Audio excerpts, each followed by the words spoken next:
Ito po yung ating kukuhain. Kuha po tayo ng pang ulam po natin. Ito. Iyon. So ayan, isang magandang hapon mga kaibigan, mga ka-farming. Dito tayo sa ating taniman ngayon. Ito po yung ating pipino na akin na pong hindi naman pinabayaan, hindi ko ini-spray, hindi ko pinapatabaan. Pero ito, meron na po siyang bunga. Ayan. Kita ba? Hindi po natin siya ini-spray, hindi rin ako nagpapataba. Pero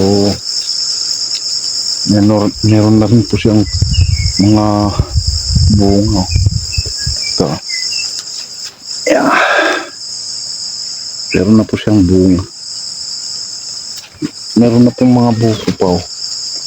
Mga pasunod. Ito. Ayan o. Meron po siyang mga bunga. Ayan, may mga maliliit. Talagang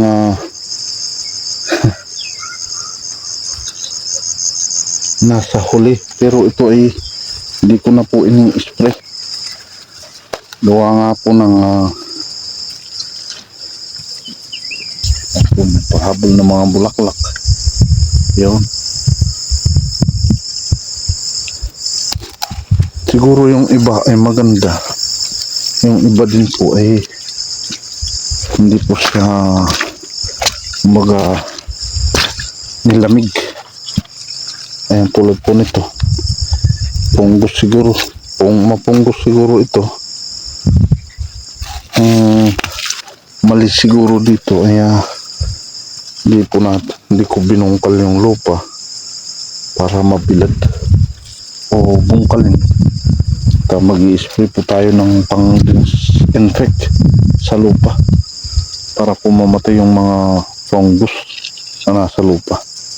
So ito, maganda yung kanyang binunga rito. Ito po ay emerald. Mas maganda pala yung Jacob na sinampul kong tinanim. So ito, meron pa po dito yung mga bunga. Yan nagsilakihan na yung mga maliliit noon. Yun. Meron pang ito yung naunang bunga. Ang problema, ayan, kinain ng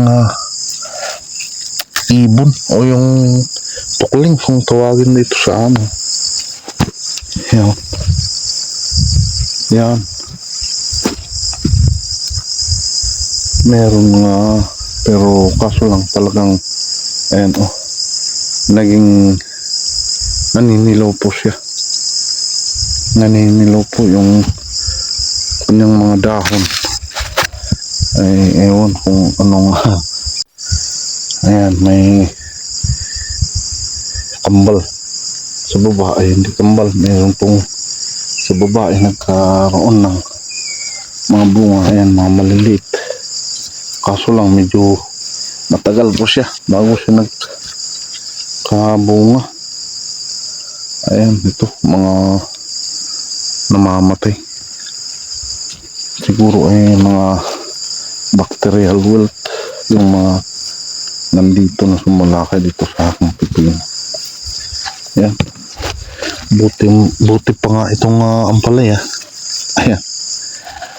Yung naka-survive. Ayan, no? Daming sanga.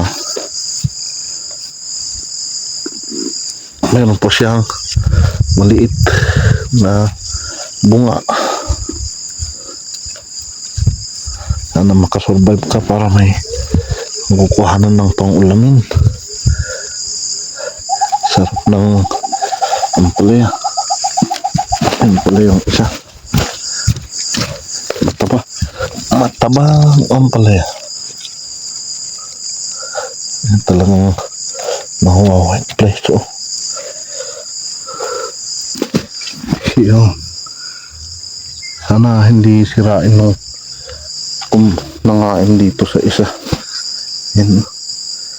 Parang manok or chicken. Yan kumain. Ito. Ayan. Lumaki yung nasa loob. Yan.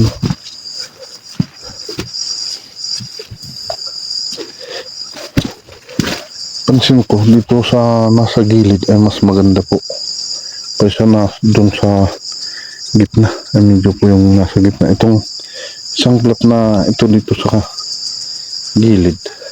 Ayan. Ay mas maganda po siya. Tulad dun. Di katulad dun sa gitna. Ayan.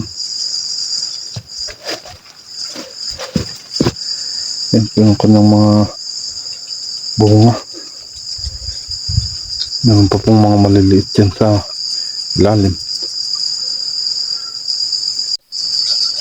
Ito naman po sa ang aking talong ngayon. Ayan o. Talagang dinadali ng leaf miner. Ito, hindi pa po ako nakapag-spray nito simula nung naitanim. Pero ano, tibay. Hindi pa po ako nag-spray simula nung nagtanim. Ayan. 2 linggo na po ito. Diyan, kuha muna tayo ng gagawin natin pang sabaw.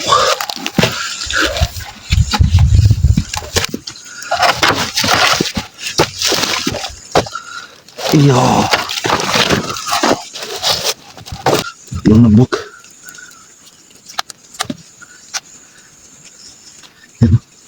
Iyon. Ayun. Ito.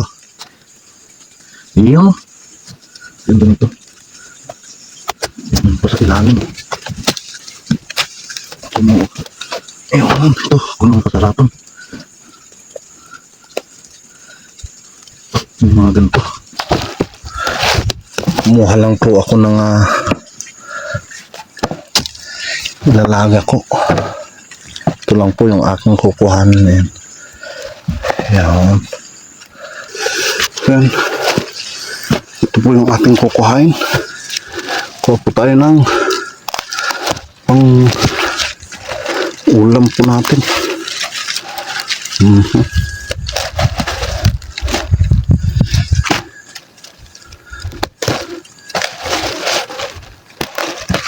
Sarap po yung ganitong kasya kalaki.